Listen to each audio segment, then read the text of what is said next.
Thanks, man. You ready? You guys smiling, look at me. Southwest Florida, we're back. Oh, who's the lady in the lavender? That's right, NAACP's finest, Dr. Shirley Chapman. In fact, every year when I MC these banquets, I need to let y'all know I'll be going up for MC duties shortly. Highest honor, of course. Tried to dress for the occasion. She gets to introduce me. You guys just don't know how lucky I am to have it on tape being introduced by Dr. Chapman, the great orator. Dr. Chapman, welcome to Leap This Live. Thank you. Good to have you introduce me again tonight. I'm looking forward to it. You have this quiet, behind-the-scenes fire that rages within you. What I mean by that is you get things done behind the scene.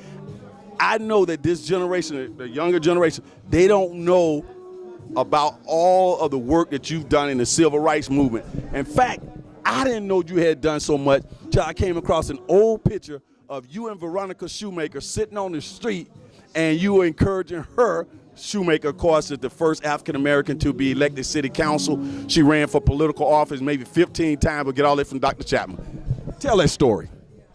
Yes, I was working for a team of 5 attorneys, and they were interested in civil rights, and they said to me, we need for you to seek out a person that we can support. And sadly enough, it was 5 men. He said, sadly enough, it needs to be a female, because I think a female would stand a better chance as a first time.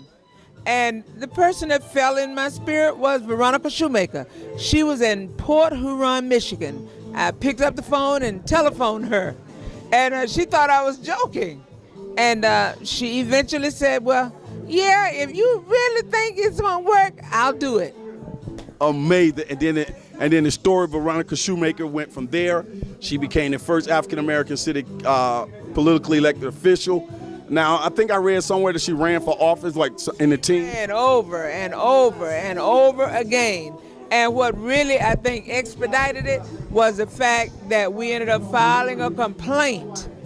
And they thought, well, if we can get her elected without the complaint going through, we would be null and void of it, but we still went ahead with the complaint. Outstanding. Now, when did you first get into the whole civil rights activist concept? Were you in your early teens? Were you a part of some movements?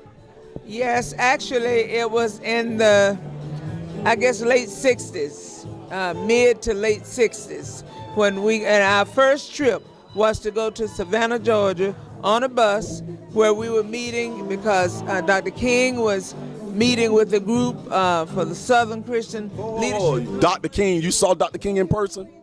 It's just been quite a history I've had, quite a history. Now, right now you hold a position. What's your position with the Lee County branch? I'm the first vice president of the NAACP, and I'm the education chair. Now let's go back for a minute. I want to go back for a minute. When I was reading that article about you and Veronica Shoemaker, and the fact that you said that you had to go find somebody to run, the thing that was in my head when I was looking at it and talking to you, why weren't you the person running at the time?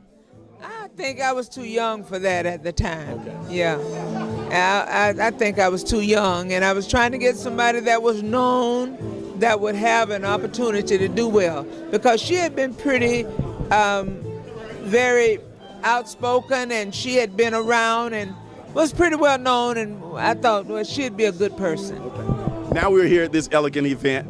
I'll ask my cameraman to just kind of pan around and come back and let people see as the crowd is filing. Take your time, take your time. What can we anticipate tonight from our keynote speaker?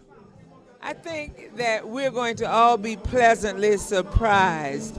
We had gotten some complaints, to be honest, about the fact that, well, look like every year you end up with a white speaker. Okay. And this is an NAACP Freedom Fund banquet.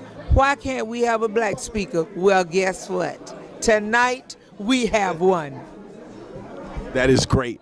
There have been some complaints, and I'm glad that it was listened to, and we're looking forward to having that speaker up tonight.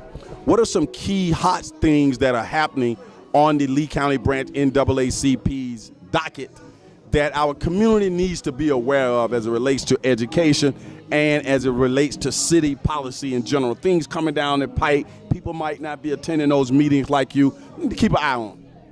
It's very important for parents to realize they need to be more attentive to their children. We're really concerned about that. And in order to do that, matter of fact, we met yesterday, my education committee, with the superintendent and a couple of his cabinet members. And they're willing to come out into our community in order to meet with parents and talk about what we can do to best benefit children. So we're in the process of making that happen. Dr. Chapman, it's always a pleasure to get you here. Thanks for allowing me to be a part of this again this year. And thanks for stopping by. Got a lot more people to interview, but as always, you're my favorite person. Well, thank you very much. And you know, Mr. Pitts, you have quite a reputation and quite a resume. So I'm looking forward to sharing that with everyone this evening. Okay, I want you to make up some good stuff, okay? I don't have to make it up. It's all there, fact. I'm so fortunate I have Dr. Chapman to introduce me tonight, and it's the stuff of legend. We're so thrilled to have her here. She did an outstanding job with Lee Charter Academy, educated so many disadvantaged children, turned their lives around. Great educator, and she invited me over numerous times to talk to the kids, and it was always a pleasure. The best educator I've ever seen in my life, Dr. Chapman. We'll be right back.